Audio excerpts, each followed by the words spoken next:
As Bhaskar Garu just stated, we all believe it's a historical movement in governance initiative.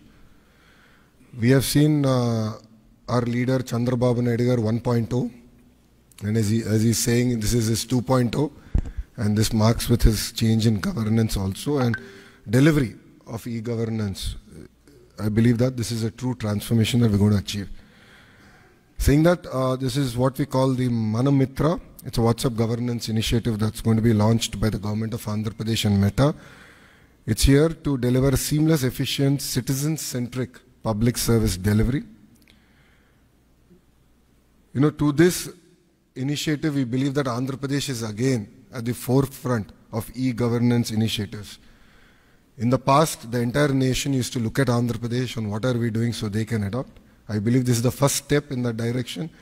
And from RTG, from IT department, you will be seeing more and more such initiatives coming. Our entire objective is to keep the citizen as center of our universe and look at what are all the touch points of the citizen, how do we resolve their problems? How do we ensure that on a day-to-day issues, both the government and the political system is not relevant?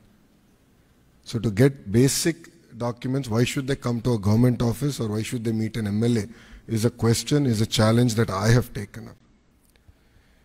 మీ అందరూ తెలిసిందే యువగలం పాదయాత్ర చేశాను, 3132 కిలోమీటర్లు నేను నడిచాను. ఈ ఆలోచన నాకు యువగలం పాదయాత్ర నుంచి మొదలైంది.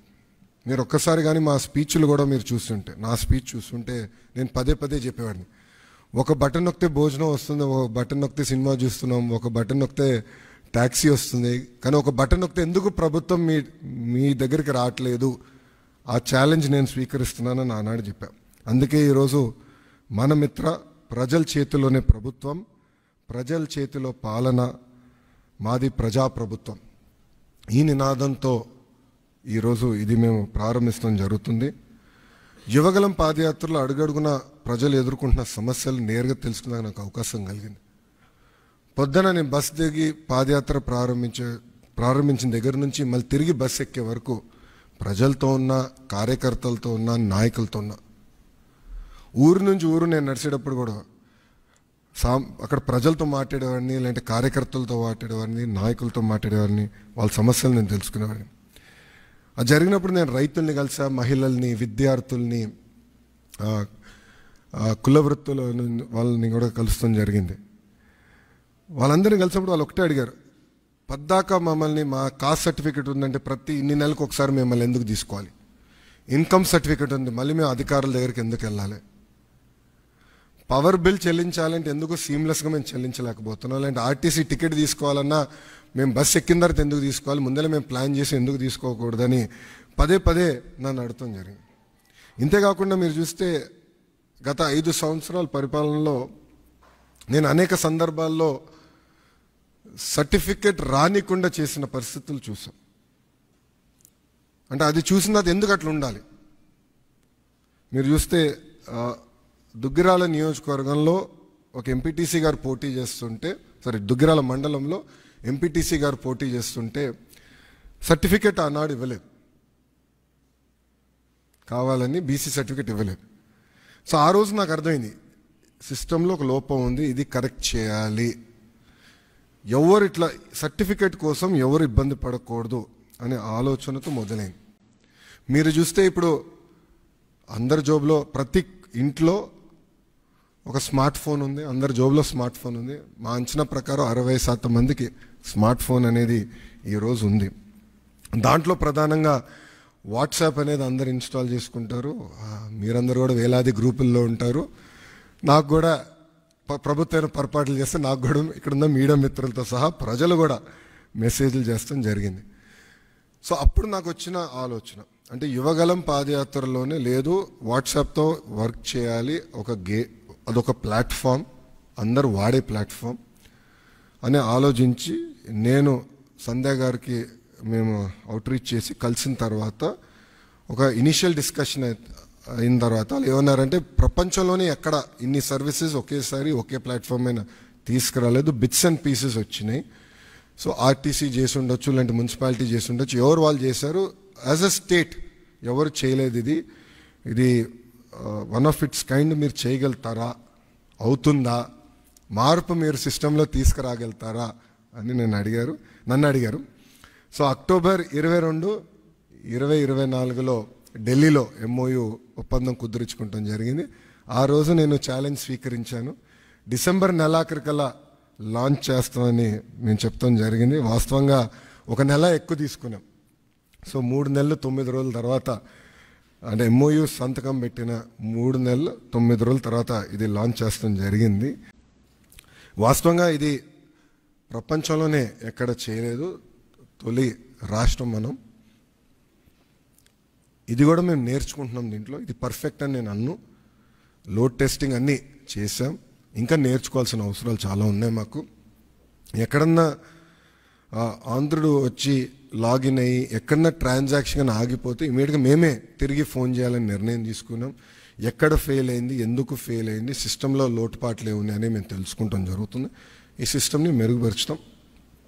అంతేకాకుండా ఇప్పుడు రియల్ టైం గవర్నెన్స్లో కూడా ఇంటిగ్రేషన్ ఆఫ్ డేటా అన్ని డిపార్ట్మెంట్స్ నుంచి జరుగుతుంది. అన్ని డిపార్ట్మెంట్స్ డేటా తీసుకొచ్చి ఒక డేటా లేక్ క్రియేట్ చేసి సీమ్లెస్ సర్వీసెస్ ఆంధ్రులకి అందించాలని లక్ష్యంతో మన ప్రభుత్వం పనిచేస్తుంది. సో ఇది బ్రాడ్ ఎజెండా. ఇది గత 3 నెలలుగా టీమ్స్ అహర్నిశలు కష్టపడ్డారు. గత 15 రోజులుగా స్ట్రెస్ టెస్టింగ్ కానివ్వండి అన్నీ చేస్తాం జరుగుతుంది. ఇంకా ఫైన్ ట్యూన్ చేయాలనేది నాకు ఇంకా అర్థమైంది. ఇదొక జర్నీ, ఇది డెస్టినేషన్ కానే కాదు. ఇది ఇంకొక 6 నెలల్లో I believe we can bring out an ideal product. అంటే అన్ని సర్వీసెస్ AI వాయిస్ కలిపి ఒక 5-6 నెలలు పడుతుంది. ఇది phase 1 కింద లాంచ్ చేస్తాం జరిగింది. సో ఏదైతే నేను పదే పాదయాత్రలు చెప్పానో, ఏ హామీ అయితే నేను పాదయాత్రలు ఇచ్చానో దాంట్లో భాగంగా ఈ హామీ నేను నిలబెట్టుకుంటాం జరిగింది. ముందు ఇది స్ట్రీమ్లైన్ చేస్తాం. RTGలో కూడా నేను భాస్కర్ గారు కూడా క్లియర్గా చెప్పాను. Citizen is our centre of universe. Citizen services మనం డెలివర్ చేయాలి. అతనుకున్న పెయిన్ పాయింట్స్ అన్ని మనం రిజాల్వ్ చేయాలని పదే నేను భాస్కర్ గారు కూడా చెప్తాం జరిగింది. ఆ దిశగా మన ప్రభుత్వం ముందరికి వెళ్తుంది. ప్రజలే చూస్తారు వచ్చే 6 నెలలు, సంవత్సరం లోపల ఎంత మార్పు వస్తుందనేది ప్రజలే గమనిస్తారని ప్రజలందరూ తెలుపుకుంటూ, ఇది మీరు ఒక్కసారి చూస్తే 36 డిపార్ట్మెంట్లని ఇంటిగ్రేట్ చేయాలి. సో ఇది చాలా కాంప్లెక్స్ ప్రాజెక్ట్. మొదటి విడతలో 161 సర్వీసెస్ లాంచ్ చేస్తున్నాం. మా టీం చెప్పొద్దన్నారు, బట్ నేను చెప్తున్నాను ఈరోజు. 2వ విడతలో 360 సర్వీసెస్ మేము లాంచ్ చేస్తాము. There is no debate, no discussion, we will launch. So ప్రజలకి ప్రభుత్వం మధ్యన ఇదొక ప్లాట్ఫామ్గా ఏర్పాటు చేసి రియల్ టైం సర్టిఫికేట్స్ వాళ్ళకి డెలివర్ చేసే బాధ్యత మన ప్రభుత్వం తీసుకుంటుంది. దాంట్లో భాగంగా మీరు చూస్తే నేను కూడా మా టీంని పదే అడిగింది. ఇక్కడ సర్టిఫికేట్స్ కూడా మేము ఇష్యూ చేసినప్పుడు దానిపైన స్పెసిఫిక్ QR కోడ్ ఉంటుంది. ఎందుకంటే మీరు ఆథెంటిసిటీ గురించి మీరు అడుగుతారు నాకు తెలుసు, అందుకే ముందలే ప్రియం చేస్తున్నా. QR కోడ్ అనేది ప్రతి సర్టిఫికేట్ పైన ఉంటుంది.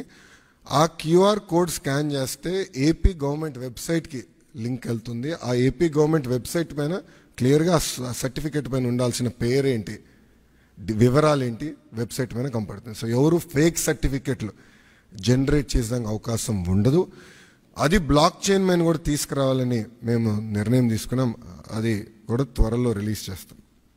సో ఇప్పుడు మీరు చూస్తే ఈ సర్వీసెస్ అన్నీ ఒక పక్కన రెవెన్యూ సర్వీసెస్, రెండో పక్కన మున్సిపల్ సర్వీసెస్, మూడోది ఎండోమెంట్. అంటే దేవాలయాల్లో కూడా టీటీడీ మినహా అన్ని దేవాలయాలు వచ్చినాయి. 2వ విడతలో టీటీడీ కూడా ఈ సర్వీసెస్లోకి వస్తుంది. దేవుడు ఆశీస్సులు ఉంటే ఈ సర్వీసులోకి వస్తుంది. అంతేకాకుండా ఇప్పుడు సెలెక్షన్ నంబర్కి వెళ్ళి సెలెక్షన్ ఉంటుంది, మీరు సెలెక్ట్ చేయాలి. నెక్స్ట్ ఫేజ్లో AI బాట్ మేము అమలు చేస్తాం. సింపుల్గా మీరు వెళ్ళి నాకు బస్ టికెట్ ఈ ఊరు నుంచి ఈ ఊరికి రావాలంటే సింపుల్గా డన్, ఇది ప్రైస్, మీరు డబ్బులు కట్టండి bus ticket will be issued. అట్లా AI బాట్ పెట్టాలని మేము నిర్ణయం తీసుకున్నాం. 2వ విడతలో చేద్దాం అనుకున్నాం. అంతేకాకుండా వాయిస్ కూడా, అంటే ఇంగ్లీషే కాకుండా తెలుగు భాషలో కూడా డైరెక్ట్గా చెప్తే సిస్టమ్ రెస్పాండ్ అయ్యే విధంగా చేయాలని మేము నిర్ణయం తీసుకున్నాం.